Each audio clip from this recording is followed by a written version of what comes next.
ముందే సాధకము చేయాలి. నిన్నును గూర్చి అంటే ఇంతవరకు ఏ క్యారెక్టర్ గురించి అయితే మాట్లాడానో, ఇంతవరకు నీకు ఏ విలువలు, రాజ్య విలువలు ఉండాలని చెప్పానో, ఇంతవరకు నీలో ఏ ప్రేమ కనపడాలన్నానో, నీలో ఏ పవిత్రత కనపడాలన్నానో, నీలో ఏ విశ్వాసం కనపడాలన్నానో, ఈ 3 కనిపించవు కానీ సిగ్గు లేకుండా స్టేజ్లు ఎక్కుతారు. ఇది ఈరోజు క్రైస్తవ సంఘాన్ని లోపల నుంచి నాశనం చేసేటటువంటి క్రైస్తవ బోధకుల జీవితం. వారి బోధ చెడిపోయిందే, వారి జీవితము చెడిపోయిందే.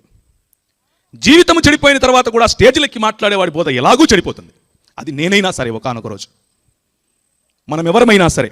అందుకని దేవుని వాక్యం చెప్తుంది, నిన్నును గూర్చియు నీ బోధను గూర్చియు జాగ్రత్త కలిగియుండుము, వీటిలో నిలకడగా ఉండుము. నీవిలాగు చేసి నిన్నును నీ బోధ వినువారిని రక్షించుకుంటావు. ప్రియమైనటువంటి క్రైస్తవ సంఘమా, ఈరోజు రాత్రికాల సమయంలో క్రైస్తవ సంఘంలో ఉన్నటువంటి గలిబిలి, క్రైస్తవులకు బయట నుంచి వస్తున్నటువంటి దాడితో పాటు లోపల నుంచి వస్తున్నటువంటి దాడి మేక వన్య పులుల కారణంగా ఉంది. నేను క్రైస్తవుణ్ణే అని చెప్పుకునే బోధకుల కారణంగా ఉంది. ఒక ఆయన లైట్లు పెట్టుకుని పెద్ద పెద్ద కోట్లు వేసుకొని వస్తాడు, నూనె బుడ్డీలు అమ్ముతాడు.